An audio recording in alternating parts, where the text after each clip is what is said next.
শ্রী শ্রী রামকৃষ্ণ কথামৃত প্রসঙ্গ, কথামৃতের মর্মকথা স্বামী গুরু মহারাজজি। তাছাড়া এই রচনাভঙ্গি অত্যন্ত চিত্তাকর্ষক। দৈনন্দিন জীবনে মানুষ যেভাবে কথা বলে, যেভাবে চিন্তা করে, হুবহু সেই রকমভাবে কথাগুলি পরিবেশিত। ঠাকুর নিজে কথাগুলিকে খুব পাণ্ডিত্যের প্রলেপ দিয়ে বিকৃত করতেন না, সাদামাটা ভাষায় কথা বলতেন। এই জন্য কথাগুলি সোজা মানুষের অন্তরকে স্পর্শ করত, আর এই জন্যেই বোধহয় এটি সর্বজন সমাদৃত। দার্শনিকরা এর মধ্যে দার্শনিক রস আবিষ্কার করেছেন, সাহিত্যিকেরা পাচ্ছেন সাহিত্য রস, আর যারা আধ্যাত্মিক জীবন সম্বন্ধে জিজ্ঞাসু তারা এর ভিতরে পাচ্ছেন গুরু আধ্যাত্মিক তত্ত্বের সন্ধান।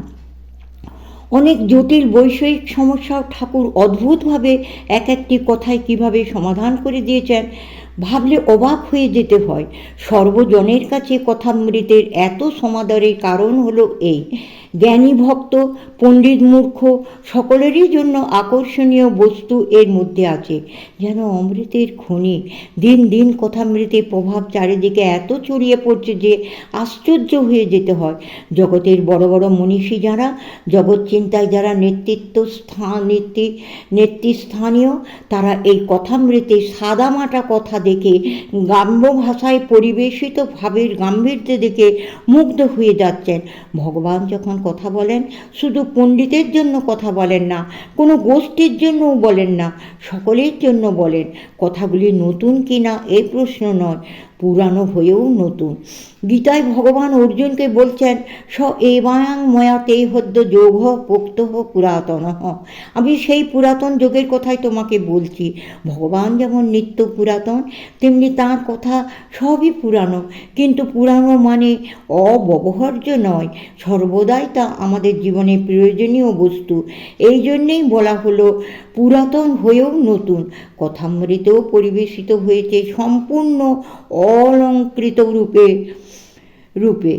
ঠাকুরের কথাকে এখানে অলঙ্কৃত করা হয়নি, তাঁর যেমন স্বাভাবিক রূপ স্বাভাবিক সৌন্দর্য সেইভাবে শ্রীম কথামৃতকে পরিবেশন করেছেন।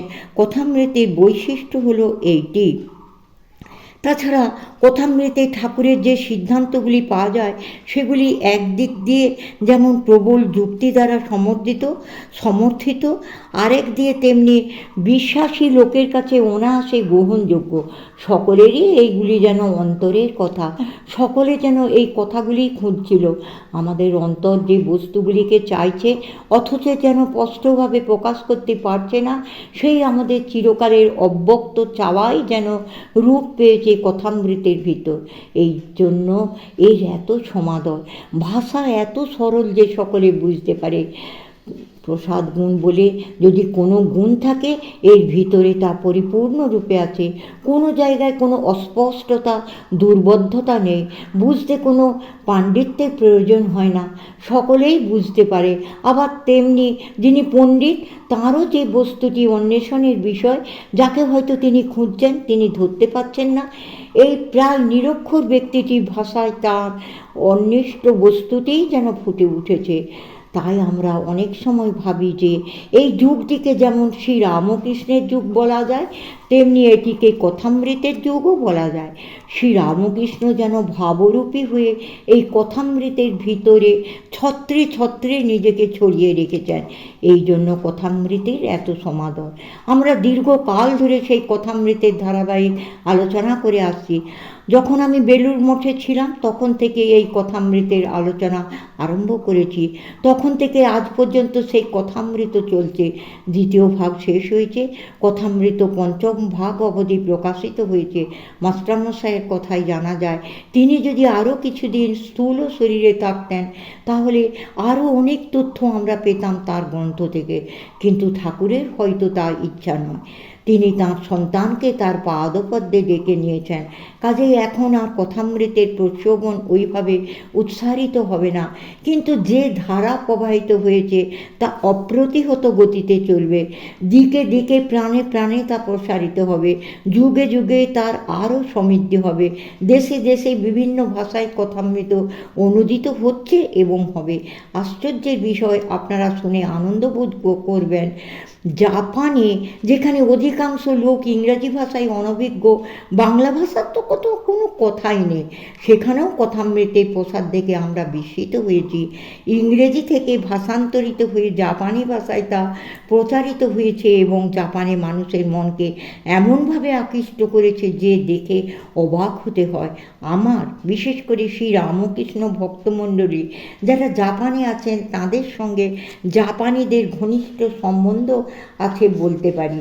বছরে বছরে তাদের আগ্রহে আমি জাপানে যাই, কিছুদিন করে থাকি তাদের সঙ্গে, এইসব প্রসঙ্গ করি। তাদের আগ্রহ এত দেখে অবাক হতে হয়। আমরা অনেক সময় মনে করি আমরা শ্রী রামকৃষ্ণের ভাবধারাকে প্রচার করছি, কিন্তু অবতার যখন আসেন, অবতার শব্দটি বলতে যদি কারো আপত্তি থাকে তাহলে বলবো যে এই অসাধারণ বিভূতি এই রকমভাবে যখন প্রকাশিত হয় তখন তার ভাবধারা কী করে চারিদিকে বয়ে যায় তা আমাদের লৌকিক দৃষ্টিতেও আমরা বুঝতে পারি। যেমন অনেক সময় আমরা দেখি কোনো একটা সূত্র, একটা ভাব এক জায়গা থেকে আরেক জায়গায় প্রচারিত হয়, এখানে যেন সেরকম কোনো একটা সূত্র খুঁজে পাওয়া যায় না। আপন বেগে ভাব চারিদিকে ছড়িয়ে পড়ে। কারো চেষ্টা, কারো কৃতিত্ব এর ভিতরে নেই, আপনি সেই ভাব চলে যায়, প্রসারিত হয় চারিদিকে। তার কারণ কি?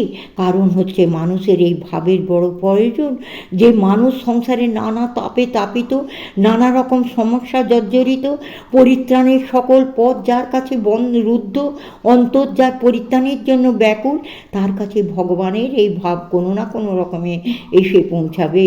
ঠাকুর শ্রী রামকৃষ্ণের একটি কথা, এখানে তো সাইনবোর্ড দেওয়া হবে না, বিজ্ঞাপন দিয়ে ঘোষণা করা হবে না যে এখানে ঈশ্বরীয় কথা আলোচনা হয়, তার দরকারও হয় না।